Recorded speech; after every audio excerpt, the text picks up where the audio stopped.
So I was on the education department, and Strode College was given the contract to provide the education in at least three of the prisons that I knew of, and I think one is closed. Another one is closed now, which is Puckle Church.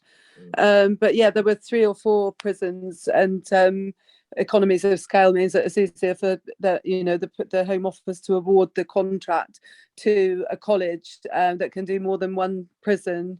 And so yeah, that's how I came to work there, was through the education department. I already had a history of teaching at Somerset College of Arts and Technology, which I think is now Bridgewater and Taunton College. And I'd also taught for City of Bath College and also for Lowestoft College in East Anglia. I'd been teaching a lot of core skills on what used to be YTS schemes at the time. And they had a need for a communication skills teacher at the same time that my kids were quite young, and I had a need to work locally. Before that, I was teaching at Bath all the time, and I needed to teach a bit more locally to Shepton, and this was right on my doorstep. So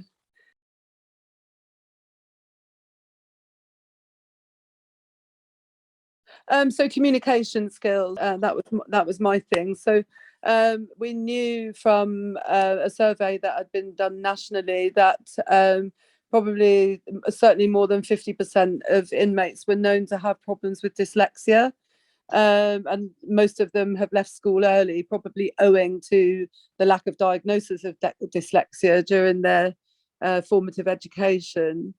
And so one of my jobs was also to be able to look at whether prisoners had dyslexia and whether we could put a budget together to be able to get some aids in to help to teach them and ease some of the problems that dyslexia causes, like filtered acetate sheets and things like that to put over pages, and just get some kind of diagnosis so that they can have a slightly more tailored program to help them with their communication skills. I mean, the shame of it was, this was when Tony Blair came in with a big manifesto that he was going to increase the budget for education, and that was going to allow us to really be able to do something with our newfound ability to make that diagnosis.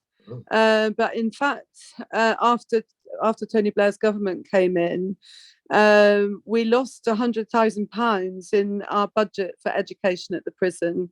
So when I first started there, we had woodwork, we had bricklaying, we had all of the theoretical skills, numeracy, communication skills, all the basic skills running. And the workshops were obviously the favourite thing for the inmates to do, especially those that were challenged with communication skills. And it meant that those departments had to close, sadly.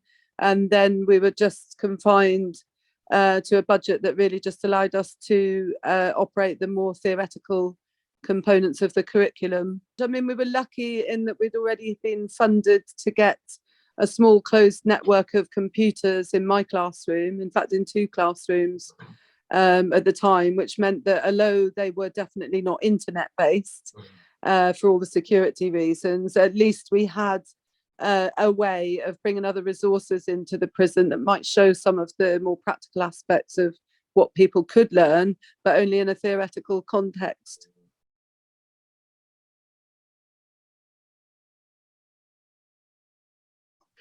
Right, so a typical day for me, to start with, for the first 2 of the 6 years that I worked there, I refused to be a key holder because I was absolutely useless at looking after keys, and I thought that wouldn't be a very good idea. We had a roll of about 220 men, which was oversubscribed at our maximum occupancy. But yeah, I wasn't very good with keys. And then eventually, after a couple of years, they said, look, you now need to be a key holder. We don't have the resources to get you over to your classroom. And so when I became a key holder, my typical day looked like I would arrive at the check-in in point. I would hand in my handbag, my mobile phone, anything personal that would go into the checking in officer. And then I would be handed a pouch and a belt. And inside the pouch was the bunch of keys to the areas of the prison that I needed to go to get to my classroom. So then I'd make my long way over to whatever wing I was teaching on, or onto the education unit. The education unit, when I started there, was on one of the wings, and then it gradually moved on to the newer part of the prison on the top floor. So lots and lots of steps, no lift.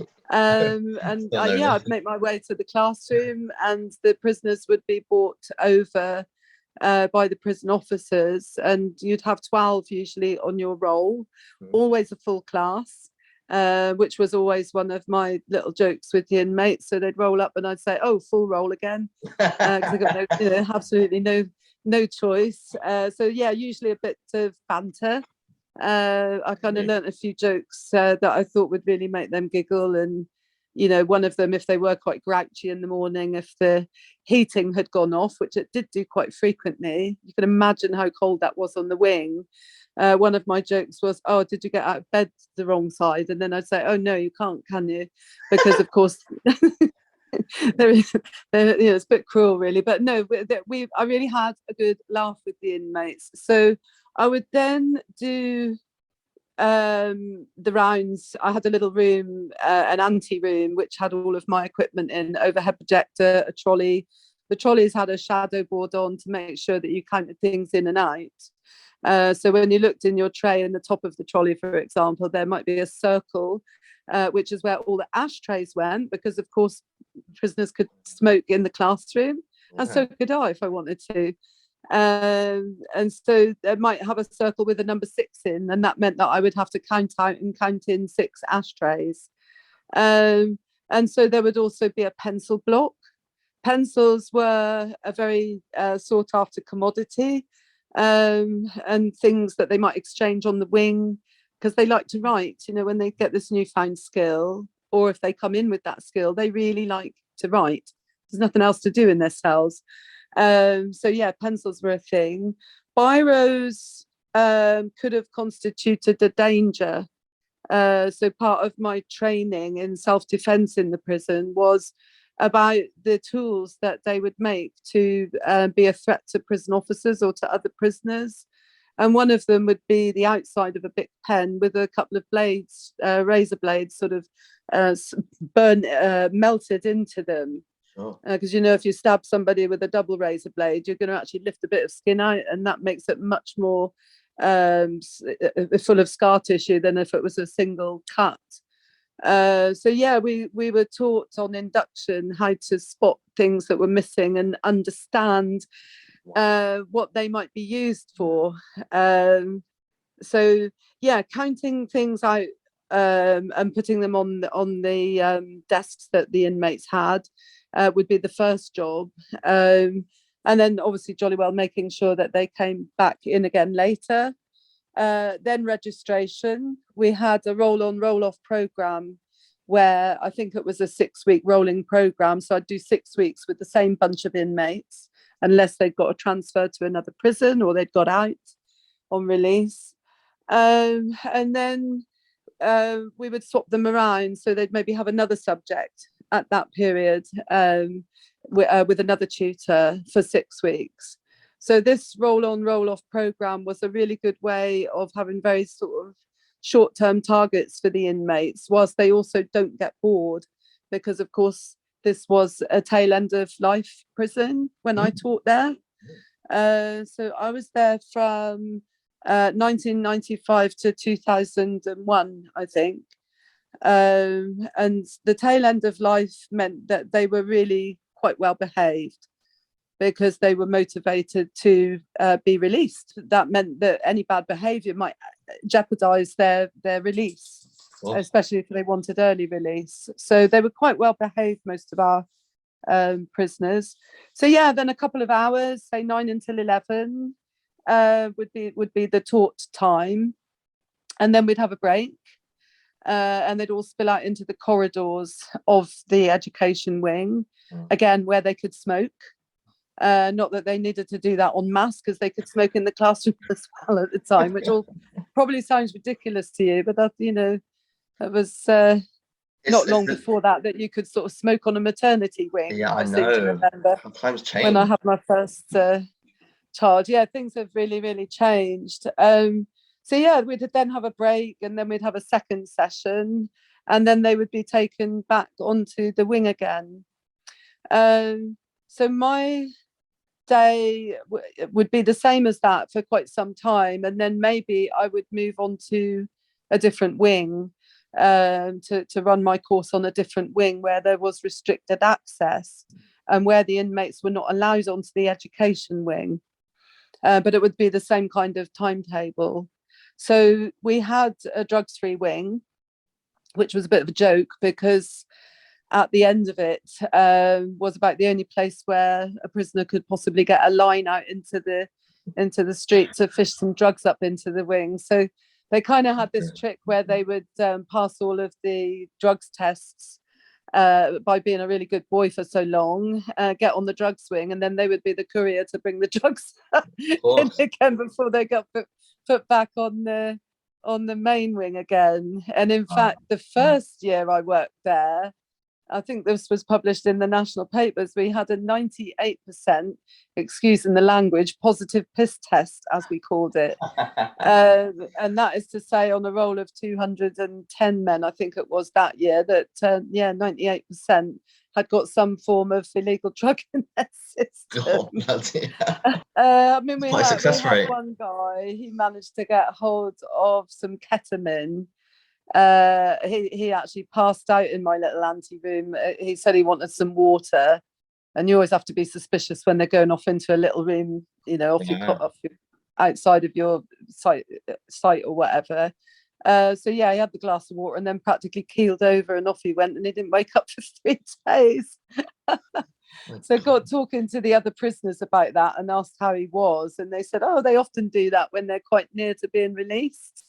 They get gate happy, which is what they call it when before they're due to be released. And he got gate happy, and he couldn't cope with how long those last few days of his sentence were going to seem to take to pass by. So he took some ketamine to try and condense 3 days into one.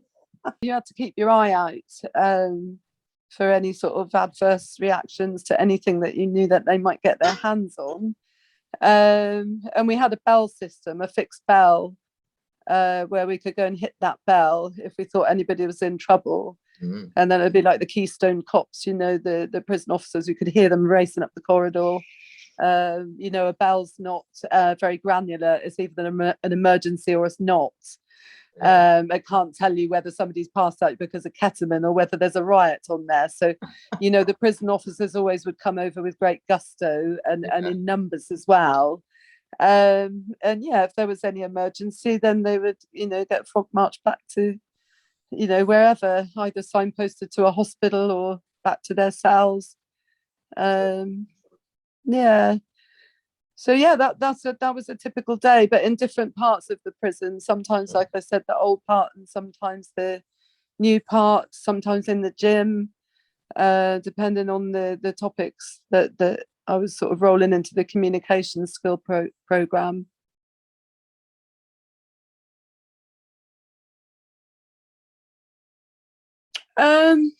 Subconsciously and in retrospect, yes.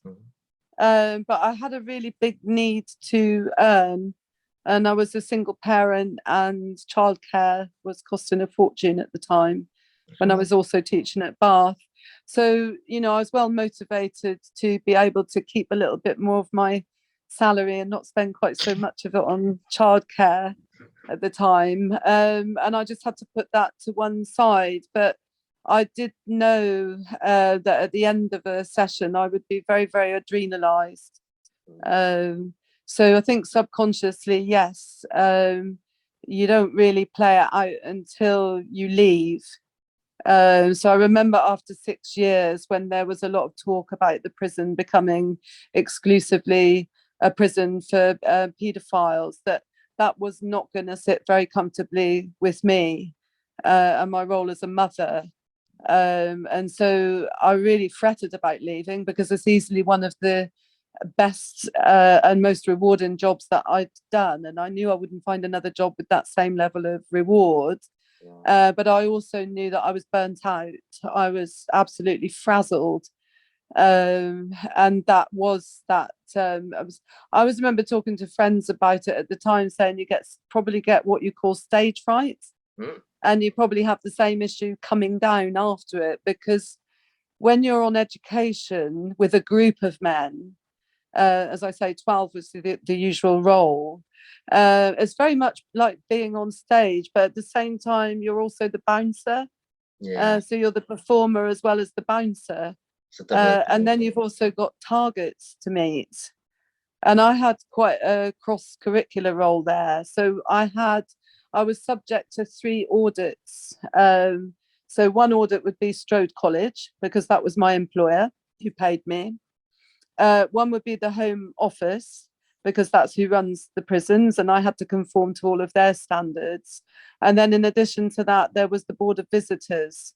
So yeah, and sorry, 4 like that, because there was also the exam boards, BTEC and such, who would need to do it. So we were always under audit. So my cross-curricular role was to look at assessment procedures across the department to make sure everybody was assessing to the same standard. And then also to report on health and safety in the department. So if things were broken or dangerous, then that could be a problem. And also to make recommendations. And although I was a smoker, one of my recommendations was that could we voluntarily take smoking out of the classrooms, because the inmates all smoked clan. The taxation laws for tobacco, for pipe tobacco, were different than those for tailor-made cigarettes or for roll-up tobacco, which meant they got more pipe tobacco for their wages than what they did if they were to buy ordinary Golden Virginia or something. And so, 12 men spilling into your classroom and all smoking clan in Rizzlers, with one of the windows didn't open very well. That didn't create the best atmosphere, even as a smoker. So yeah, I remember making that recommendation that we kind of keep smoking out in the courtyard. And of course, since then, there's been quite a few test cases, and prisoners who were non-smokers and 2'd up, so 2 in a cell, suddenly had the right to be able to have a single cell, because there was the onus on the government to look after their health, and subjecting them to somebody else's passive smoke after the Roy Castle case, where he contracted lung cancer from passive smoking, meant that the Home Office had a real responsibility to keep lifers away from smoke if they didn't want to be near a smoker. And that particular policy is probably what was the start of the end of the prison, because of course it meant that we've only got a limited number of cells. Prisons were funded per capita. And if you've suddenly got a roll of 100 men where you had 200, then that's half your income. And it sort of upsets the whole funding of the prisoner's cell. Coupled with which, I know they spent over £100,000 replacing the roof on one of the wings, and then had to go on to replace the roof on another wing. Well, you can't have a prison with an open roof. By its very nature, people need to be under a roof. So we had to lose a lot of men to other prisons while that repair was done, and that probably affected the budget as well.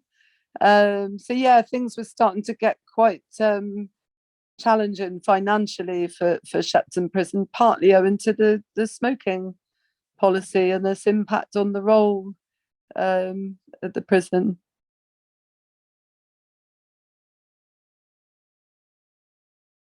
Yeah, that wasn't the only thing.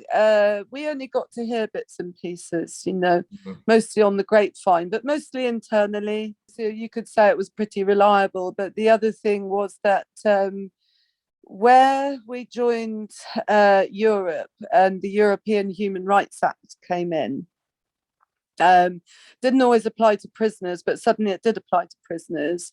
And once it applied to prisoners, those who were in for life had a right to a green view. Well, you can't provide that in Shepton. You cannot provide it. And I was there when that came in, and suddenly we had to find solutions. We being anybody within the prison who had an idea about how to do it was asked to put forward their ideas. um, whether you agree with this or not, I don't know, but I thought it was hilarious. I went in one day and they'd actually just got 2 or 3 really big concrete urns, which are like a fly on an elephant's behind compared to the vast campus that the prison is. And they just sort of filled them up with a few pansies. And so that, that was going to be the answer to this whole European legislation that I life is the appreciate the entire. enthusiasm.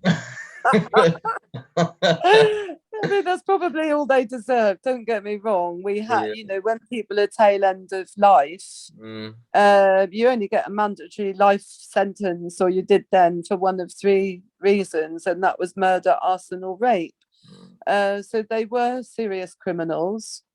There were several prisoners who were mixed in with the tail end of lifers during that period, who were more ABH, GBH, and things like that, and always seemed to make quite a healthy mix, as well as some with convictions for paedophilia. I wouldn't like to estimate what the mix was, but that's quite a mixed bunch of crimes to expect to behave pretty well amongst one another. But we actually had one of the best records for suicide or lack of suicides, and for incidents, attacks on one another. They were quite rare. I mean, we did have one guy who was stabbed with a plastic knife. And so, the prisoners all came into my classroom one day and said, oh, so-and-so won't be in today because he's been stabbed with a plastic knife. And they thought that was hilarious, that somebody could sustain such a bad injury with a plastic knife. But the irony was, when he came back from hospital the following week, he had a massive sort of J-shaped scar that was practically the whole size of the abdomen. And I was like, wow, why did they do that? It was only the tip of a little plastic knife that you got stabbed with. And he said, yeah, but plastic doesn't show up on an X-ray. So they had to cut this big skin flap, this big J shape, to sort of go through the abdomen and take this plastic Just to knife end find out. it. Yeah. I Jesus mean, Christ. he would have been cuffed to a stretcher. I don't know whether that law's changed or not, but certainly that's the way that they were taken out at the time, to be handcuffed to a stretcher, taken to a secure hospital where they could be monitored in the right way, and pretty promptly dropped back in the prison again. Not much convalescence. Wow. Yeah, we did have some incidents there, but nothing too major. Bad.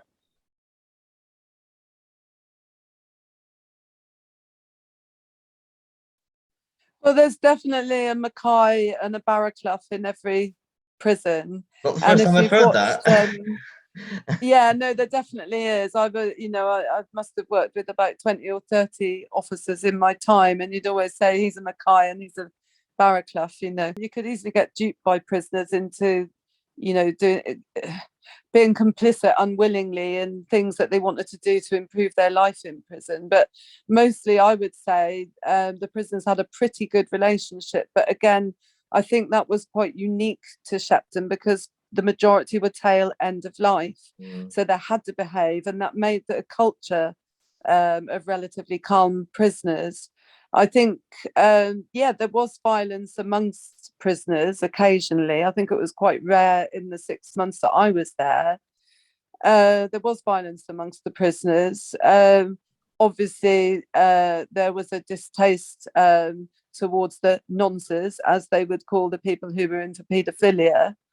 And I did hear, on the grapevine from the prisoners, not from the staff, about incidents that had happened between, say, somebody who's in for GBH and somebody who's in for paedophilia. You can imagine that's not always a happy mix. They have very strong attitudes about what is a credible sentence that's socially acceptable and a sentence that isn't. And that's quite strange, but it is quite commonplace, I think, that the sector that get picked upon, if you like, are the nonces, as they called them. So yeah, there were a few stories about their food being doctored. Uh, yeah, I Okay. wouldn't have wanted to have eaten the custard from stories that from stories that I heard, Amazing. and I have no reason to disbelieve them either.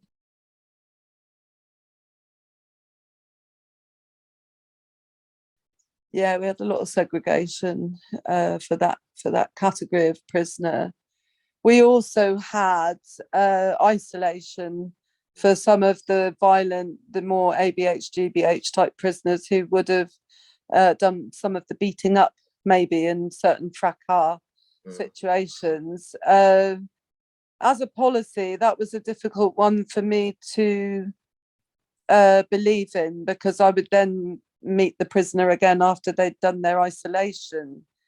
And there was a limit to it, a legal limit as to how long they could be completely isolated from other prisoners. Most of them, there's probably only half a dozen in all the years that I was there that I saw. Bearing in mind a roll of 220 or 10 at us most, and me only having 12 in a class, I didn't get to meet all the prisoners.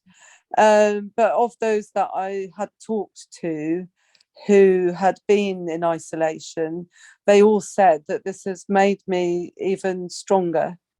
I now know just how strong I am because I can survive on my own with no input. And they didn't feel that it was a very good policy for the prison to do, not because they wanted it to be stopped, but because that they could see, having gone through it, that it hadn't really improved their behaviour or outlook.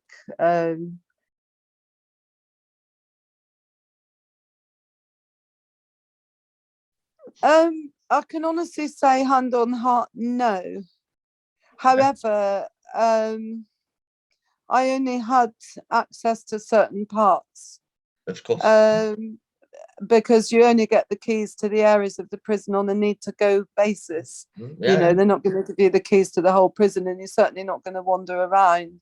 Besides which, my orientation was always rubbish. So if I did wander around within the confines of my bunch of keys, I'd often not make my way back very properly. But so no, I definitely didn't, and nor did I ever feel spooked in any of the areas of the prison where I worked. However, I was privy to a lot of stories from the prisoners in with not being spooked. When I went to take my daughter to the prison after it closed down on one of the tours, we went through to the new block, which used to be the education, where the education block was on the top floor. And because I knew the layout of that block intimately, I thought I'd go off grid a little bit with my daughter. And I said, "Oh, come down here. This is where this particular part used to be, where they used to process the prisoners." And it wasn't lit up, but we'd got our phones, so we thought we'd sort of walk down into the basement of the new block and have a look around. And with that, with no warning, there's this great big whooshing noise happened. And I said, "Oh, it'll be all right. I'm not bothered about this. It's not a spooky place at all. Come and have a look down here and see what happens here." Yeah, there was this enormous, great big whooshing noise, like some central heating system had suddenly started, and we both flew up the stairs again. And I remember, I certainly won't be doing that again. But yeah, I was privy to a lot of stories from the prisoners about apparitions that they had that were consistent, across the years that I worked there, bearing in mind with this roll on, roll off program. I might only see a prisoner for 6 weeks, and then it might be another prisoner for 6 weeks, and so on. So there was consistency in stories amongst prisoners who hadn't met one another about apparitions. And I can't, unfortunately, corroborate which wings they were. But there was a known apparition of a woman, and that came up in conversation a lot. And they wouldn't have been prisoners that would be privy to local stories, because a lot of them came in from Wales, Merthyr Tydfil. We had a big contingency from Merthyr. We had a big contingency for, the Bristol Massive. St Paul's massive, quite a lot of inmates from that area in Bristol. They weren't people who would have local knowledge about it. And you have to bear in mind, back when I was teaching there, they would have no access to the internet, and I expect that's really restricted now. So we had a library where the prisoners could take a certain number of books out a week, and that wasn't a particularly rolling stock library. That would have just been the same books with the odd few additions each week. So I don't think they could have got those stories from anywhere else, which made me think that there might be some truth in it.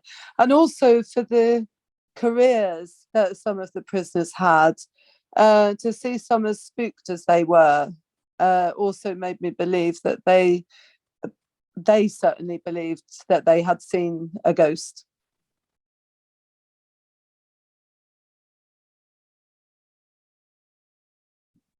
Yes, I do. I think as the first purpose-built working prison in England, I think in some senses it should be left in its entirety the way that it is.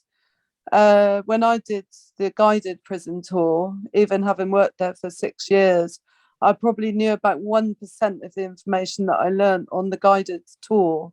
I didn't know anything about the prison in the era where women had to go in with the men. If their old man got nicked, in went the women and the children as well, because they got no means to sustain themselves. So you can actually see where the arches are of the vaults where the women and the children would have been living, because they were segregated from the men, the criminals, in other words. So how else are people going to see what brought in the whole new system of penal reform and experience it? It's not the same when you see it on the telly. It's like when you go and see the Great Wall of China, you think, well, I can see that on the TV. No, until you're actually sat on it and you get the magnitude of it, it means nothing. And I think this is going to be the problem should the prison get developed. You can't undevelop it. When you divvy that up into flats and leaseholds, you cannot undevelop it. The buyers, the lessees, they have rights at that point to have that lease maintained. You can never put that back again. This is the only the oldest example, the very oldest. There are others that are the same blueprint. Norwich Prison's the same blueprint practically as Shepton Prison. In fact, I think it is exactly the same. Most of the old prisons are just exactly the same blueprint. However, most of them are still operational. This is the only opportunity to have an unoperational prison in its entirety that dates right back to the very beginning of when people were incarcerated in a purpose-built building. It's absolutely unique. And I think to experience it and its vastness, it would be better if it was preserved in that format as a one-way ticket. I'm passionate about it, but we know what plans have been passed and we know the rights of the developers. It's just that's the biggest upset, is that you can't put this back again. The film industry, not only the brilliant documentary that was done by Michael Portillo, not just that brilliant documentary. There's going to be nowhere to be able to do a documentary on the full history of penal reform. That's the only place you can actually cover it, right from inception. That's the only place that you can actually cover it. So not just documentaries, but also the film industry in general. They record 3 or 4 films there. Paddington Bear, the movie, that was filmed there not so long All the back. kids know it from Paddington Bear. All of them. Yeah. All of them. Yeah, that's it. It's a great asset for the town, not just for the filmmakers, but for the town to to benefit from an industry that is global. I feel really privileged to have had those 6 years there, as tough as it was. But I would imagine anybody who you've spoken to will all have been amazing, because it's an amazing experience and a real privilege to have been part of.